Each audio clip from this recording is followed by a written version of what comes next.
Hello, everybody, and welcome on tonight. We do not have two candidate interviews this evening. We have a very, very exciting announcement.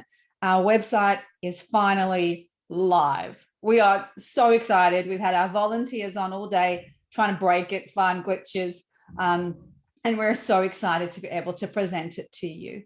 This has been an absolute work in the making. We've been working on this for months. And so I'll actually take you, just show you quickly how the website works in a minute. But basically what we did was we asked every candidate in every electorate, in every party across the country, 6 questions around the handling of the pandemic. They could only give us yes, no answers or decline to answer, undecided.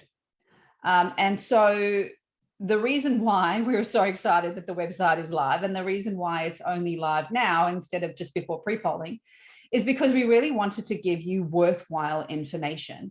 We believe very strongly that your votes should go to the candidates that best reflect your individual values and what's important to you. And so in order for us to have done the whole survey, sent it out to everybody, and only have gotten, 100 or a couple of hundred responses out of everybody, literally makes that information completely worthless.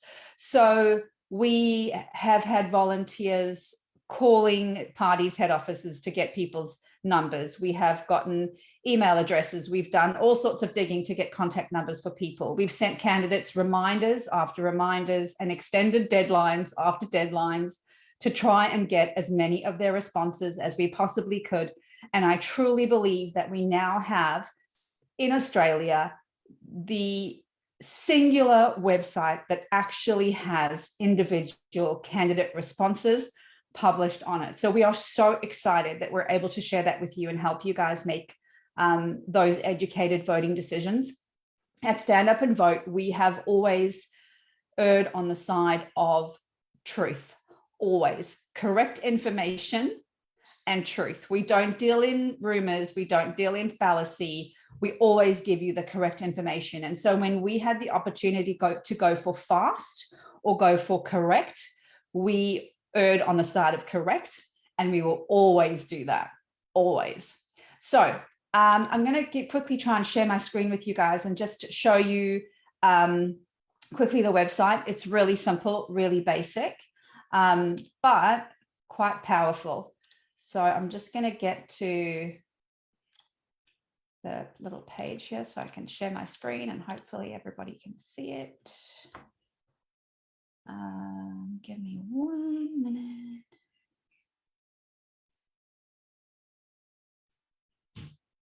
Okay. Hopefully you guys can all see this. So I'm going to close that. Okay, so simply here on our main page, it's just standupandvote.com.au. That's our front page. You just go to the home page. There's an awesome video here by our mate Al that you may have seen out on the road with Al, telling you a little bit more about who we are and what we stand for. So you could just put your postcode in here.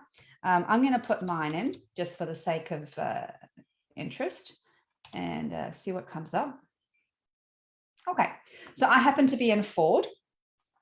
You can sort by response or you can sort by ballot order. So that's entirely up to you. You can have a look at them, and then if you want it actually printed out in ballot order, so it makes it easier for you when you go in and it's actually in the order of your ballot, you can absolutely do that. So that's no problem at all. So this one now is in ballot order, and you can see we've used a traffic light system. So everybody who's at the top of the traffic light, the green line, would be your freedom candidates. A no response is actually a positive response. That means they do not agree with the way that the government has handled the various issues around the pandemic. Now, if we go down here, you'll see that we also have an orange response. That's somebody who is yes and no, right? So they're somewhere in the middle. And then underneath here, we have our red responses. So on some of those, you will see all yeses, for example. These particular candidates did not feel it worthy of their time to respond to us. So then you will see a dash. So a dash just means they refuse to respond. Or here in the case of this particular gentleman here from the New Liberals, he answered a question, but then refused to answer 2 other questions. And so that also tells you something, right? So some of the others, you'll have some responses like this. So these are the questions that we asked. And there's an explanation with each one. And these are the same explanations that we gave to the candidates themselves. So question 1 was, do you agree that the formation of the National Cabinet was the optimum way to manage our country's response to the COVID-19 pandemic rather than a single national response run by our federal government? Essentially, do they think it was correct that every single state made their own rules? So that's the question there, okay? Do you support the punitive treatment of selected medical personnel by the governments and medical professional organizations because they questioned the medical management of the pandemic? So if you click on that, it will actually take you through an explanation of each of those questions so that there was no confusion for the candidates what we were actually asking them. So there's a couple of other ones. Do you support the use of vaccine passports? If elected to federal parliament, will you support the passing of the Trusted Digital Identity Bill? And then there's an explanation of what the colors mean, for example. So, so that's in my electorate, for example. If I go back here and I put in a postcode that's nearby me.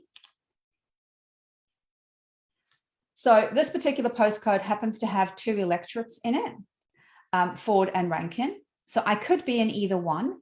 If I'm not sure which electorate I'm in, I can click here and go to the AEC website, put in my postcode, and then it'll tell me which particular electorate I'm in. So for example, I could click on Rankin, and again, it will show me the various Freedom candidates. And you can see they've answered no to their responses, so they get a green light for you. We have no oranges here. None of these other candidates responded at all. So we were actually surprised by a number of the candidates who were in some of those parties, especially in the Senate, which you can't see here. That'll be up in the next sort of overnight. By tomorrow morning, you'll be able to see the Senate candidates as well. They were all asked the exact same question. So again, you'll be able to rank your Senate candidates with our traffic light system. Red for people who essentially think that the way that the government handled the pandemic was awesome, or did not respond. Amber or orange for those who may have given a yes and no response, so a mixed response. Those are the ones where you want to, have an eye at what they said no to and what they said yes to see if that aligns with you as to where you might place them. And then green for the ones that that have said that they do not agree with the various ways it's been handled.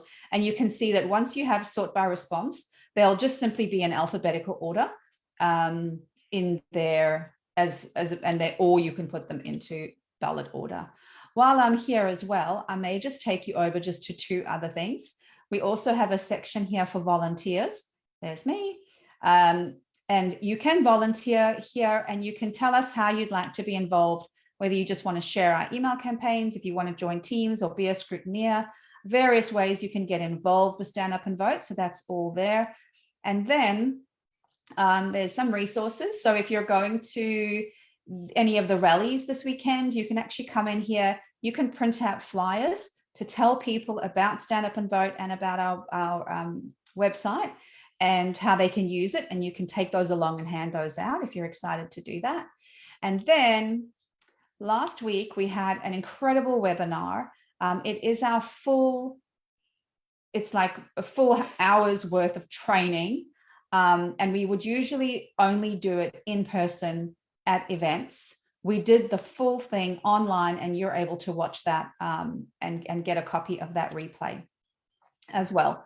So that is not a, 4-minute TikTok, how you do voting, right? The people that we use here for our voter education at Stand Up and Vote have had decades of experience in the political arena here in Australia. And we have called on those decades of experience to make sure that you only get the absolute top cream of the crop information that is absolutely correct, that you can trust. And I think that's most important.